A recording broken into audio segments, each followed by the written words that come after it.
A masked figure. A calculated attack. And one of the biggest stars in WWE standing in the wreckage demanding answers that nobody seems willing to give. Someone is pulling the strings. And Logan Paul is about to pull back the curtain. What is up, Suplex Rumble Nation? If you are brand new here, incredible timing, because you have stumbled onto this channel at one of the most fascinating moments in recent WWE storytelling, and we are about to break it all the way down. If you've been riding with us, then you already knew we were covering this. You already knew that when something this layered, this mysterious, and this electric unfolds on WWE television, Suplex Rumble is where you come to get the full analysis. So here's the situation: Logan Paul, social media megastar turned legitimate WWE superstar, has found himself at the center of a mystery that has the entire wrestling universe buzzing. A masked attacker. A deliberate, premeditated assault. And somewhere behind all of it, a hidden mastermind who is orchestrating the entire thing from the shadows. Today we are going all in. We are breaking down the attack, the confrontation, the suspects, the psychology,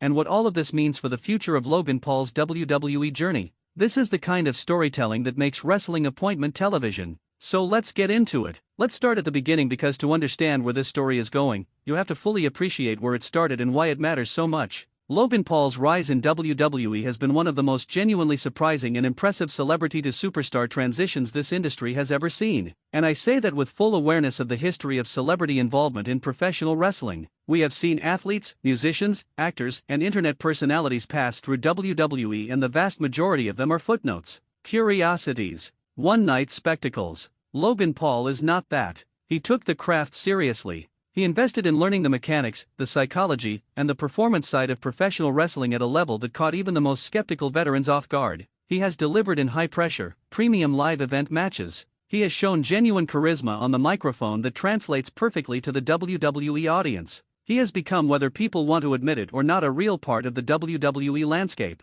And that's precisely why the masked attack means so much. When someone targets Logan Paul in a calculated, premeditated way, wearing a mask to conceal their identity, striking in a moment designed for maximum impact and minimum accountability, the story immediately raises a critical question: who hates Logan Paul enough, and who is smart enough, to engineer something this elaborate? Because here's the thing: this wasn't a random act of frustration. This wasn't someone losing their temper and throwing hands. The mask tells you everything. The mask says, this was planned. This was deliberate. Someone made a decision to do this, and they made a decision to hide their face while doing it. That's not anger. That's strategy. And strategy implies a mind working behind the scenes, someone who is either too cowardly, too careful, or too clever to get their own hands dirty. Now let's talk about Logan Paul's response, because this is where the storytelling gets genuinely compelling. Here is a man who built his entire public persona on one foundational principle: he does not back down. From the moment Logan Paul entered the public consciousness, the through line of his character both in real life and in WWE has been a relentless, almost reckless refusal to be intimidated by anyone or anything. He went after championship opportunities most newcomers would have never dreamed of pursuing. He stepped into the ring with established veterans and held his own. He talked his talk and walked his walk.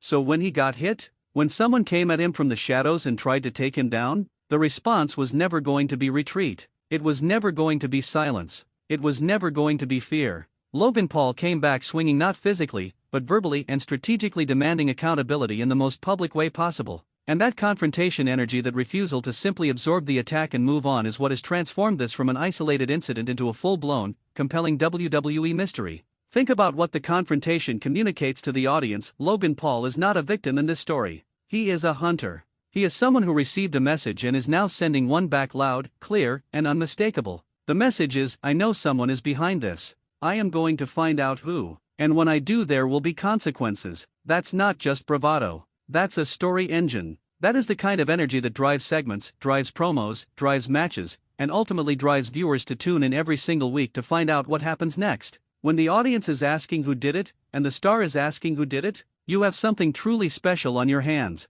Let's slow down for a second and appreciate the craft of this particular storytelling device, because the masked attacker mystery is one of professional wrestling's most time-honored and effective narrative tools, and when it's executed well, it creates a sustained, burning engagement that very few other story types can replicate. Here's why it works so brilliantly from a psychological standpoint. First, it creates immediate suspense. The moment that mask goes on, the audience's brain shifts into detective mode. Every person watching starts running through the mental list of suspects, old rivals, current enemies, unlikely allies who might have turned. The mask forces the audience to participate in the story, not just observe it. And participation creates investment.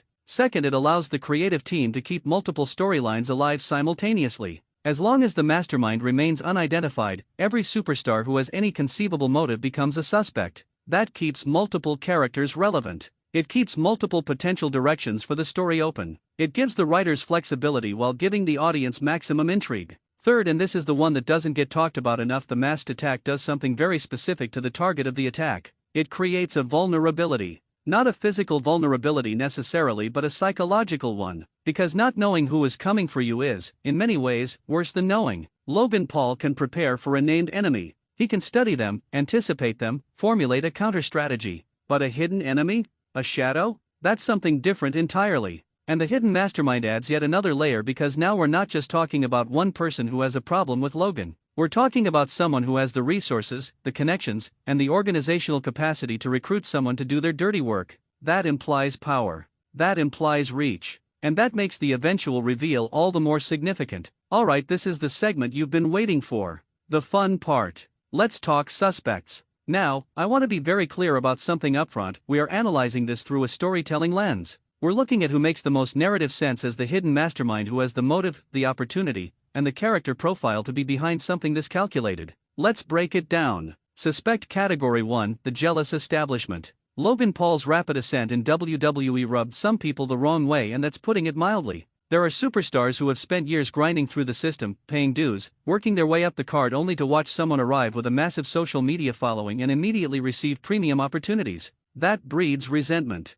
That breeds the kind of quiet, simmering fury that doesn't announce itself at schemes. A superstar who feels displaced, overlooked, or disrespected by Logan's presence has both a motive and an emotional driver that the audience can understand and connect with. Suspect Category 2, the business rival. Logan Paul is not just a wrestler, he is a brand. He is a business entity. And in the world of sports entertainment, business rivalries can be just as vicious as personal ones. Someone who sees Logan's platform, his merchandise, his cultural reach, as a direct threat to their own position and marketability, that's a powerful motive. And someone operating from a place of business strategy rather than pure emotion is exactly the type of person who would think methodically enough to use a masked proxy rather than acting directly. Suspect Category 3, the returning ghost. Every great mystery needs the possibility of someone from the past returning to settle unfinished business. Logan Paul's WWE history, however compressed compared to a career veteran, is not without conflict. Old storyline opponents. Characters whose arcs were never fully resolved. The return of a forgotten enemy, someone the audience thought was gone from the picture, executed at exactly the right moment, is the kind of reveal that generates the loudest crowd reactions and the most explosive social media responses. Suspect Category 4, the unlikely insider. And then there's the most dangerous possibility of all, someone close to Logan. An ally. A familiar face. Someone who has been right there the whole time, gathering information, building trust, and waiting for the perfect moment to strike. In wrestling storytelling, the betrayal from within is the nuclear option. It's the most emotionally devastating.